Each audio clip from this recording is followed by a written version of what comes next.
Gusto mo ba yung food trip na mala-probinsya ang vibes? Yung para kang nasa malaking garden at sa kubo kayo kakain ng masasarap na Filipino dishes gaya nga nitong kanilang bestseller na Cajun Seafood na sa dami nga niyan ay good for sharing na yan. Meron ding laeng, bulalo, ensiladang talong, kare-kare, salted egg shrimp at halo-halo na nakalagay sa buko. At sa gabi naman ay mas mamamangha ka dahil sa kanilang napakaganda at romantic na lugar na perfect nga ito para sa mga couple na gustong mag-date. At kung gusto nyo naman mag-chillax lang ay meron din silang bar dito na nagsaserve ng iba't ibang klaseng mga drinks. Merong malaking parking area at higit sa lahat ay hindi mo na kailangan pumunta ng Tagaytay dahil dito lang yan sa Silang Cavite. Hello po, welcome to MG's Bar and Cafe Restaurant. Grabe sir, ang ganda pala ng resto nyo dito sir, no? Parang probinsya vibes. Matagal na ba to sir? Almost 2 years and 3 months na rin po kami. Ito ba sir, yung mga kubo na yan, dyan kami kakain? Po, dito po. Ayan. Napakaganda ng vibes ng kubo. Tapos sir, tanong ko lang, ano po yung mga best seller nyo dito? Mga sinaserve nyo? Ayan po ang aming boodle fights,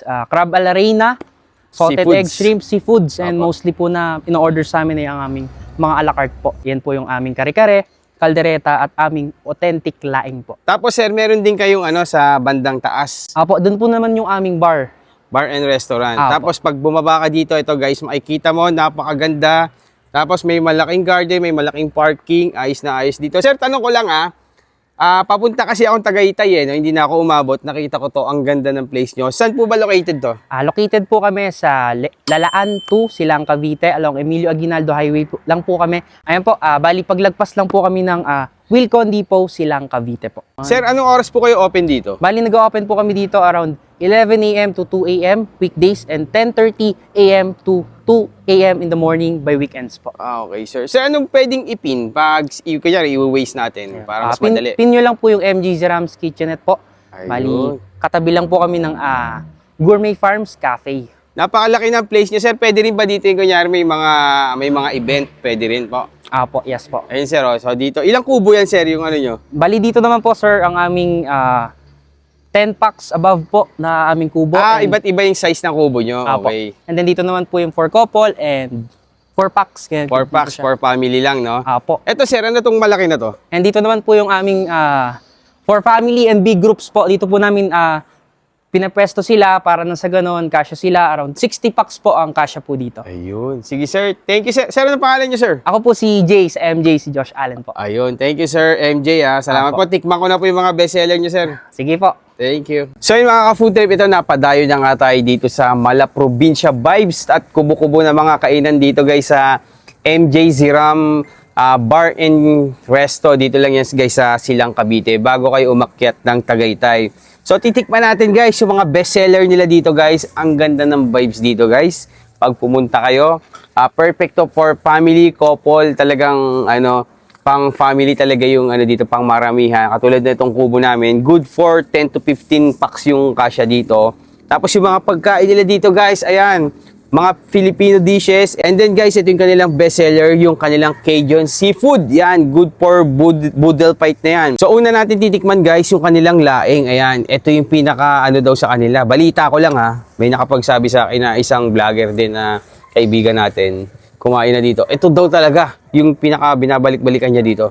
Ba natin yan? Ang sarap. Tama-tama lang yung pagka-creamy niya. Ang sarap nung laing. And then, may konting anghang lang. Konti lang guys. Hindi siya sobrang anghang. Ang sarap na to. So, titikman din natin guys yung kanilang kare-kare. Ayan. Mga Filipino dishes. Ayan, meron tayong dito. Tikman natin yan. So, tikman muna natin yung sauce niya, pinaka-sauce. Sarap din. Sarap. Lasang-lasa mo yung peanut. And then, tikman natin yung meat. Ayan guys, meron ng mga gulay na kasama yan. Parang kahit di na kailangan ng bagoong na to, no?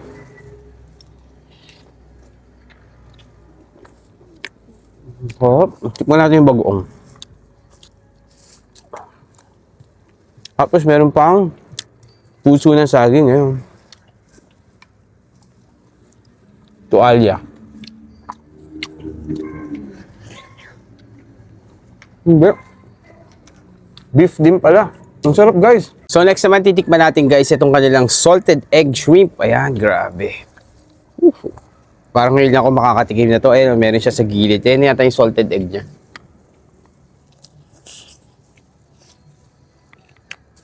Ang sarap guys. Para siyang tempura na salted egg yung flavor. Parang ganyan. Sarap Walang tapon Siyempre malapit na rin tayo sa Tagaytay. Meron tayong bulalo dito. Ayan, hindi mawawala yan. Nandito tayo sa silang Tingnan natin yung sabaw niya. Pinakasabaw lang. Tingnan natin. Bulalong bulalo. Classic. Tingnan natin yung laman kung malambot. Ayan. Tingnan natin kung malambot.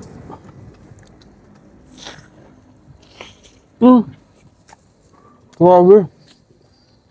Parang corned beef sa lambot. Ayun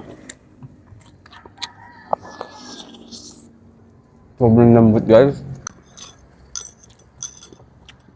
So meron din sila ditong ensiladang talong na may itlog na pula, na merong bagoong, may mangga. Tikman natin yan, kamatis. Ito talaga guys, madalas kong kainin pag nasa bahay lang, ganyan. Tikman natin yan. Ayan Wow. Grabe Ensaladang talong. Sarap din. So try naman natin tong kanilang crab a la reina. Ayan. First time ko lang din makakatikim nito. Ano kayong lasa nito, no? So tikman lang natin guys muna yung pinaka-sauce niya sa crab a la reina. Sa crab a la reina. Ayan.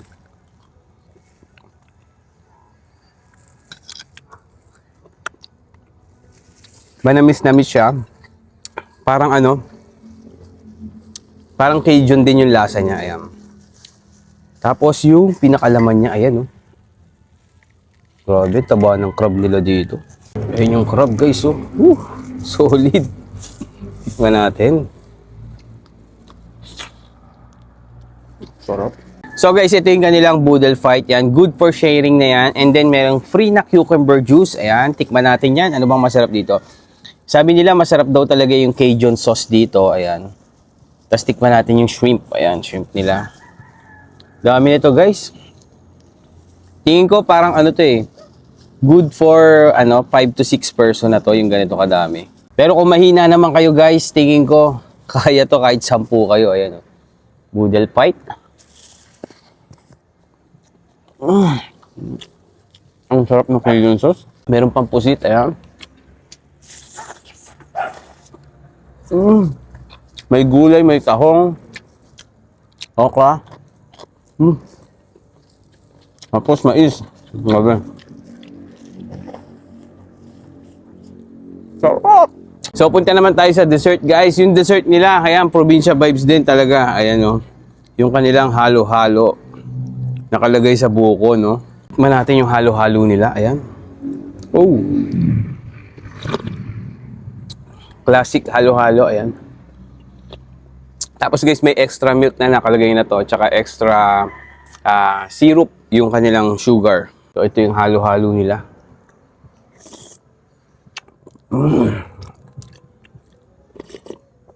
Sarap din. So guys, sa mga naghahanap dyan ng masarap na food tripan and nalalayuan kayo sa Tagaytay guys, pag dito kayo galing sa Aguinaldo Highway, bago dumating ng Tagaytay, Silang Cavite lang guys. Ito, MJ's Ziram Bar and Resto. Dito lang yan sa sa Silang Cavite lang guys. Napakasarap ng mga food nila. And then yung ambience, ang lamig din dito guys kasi yung palibot, kasi yung paikot niya ay parang garden na malaki talaga. Parang nasa gubat ka, tapos sa kubo ka pa kakain.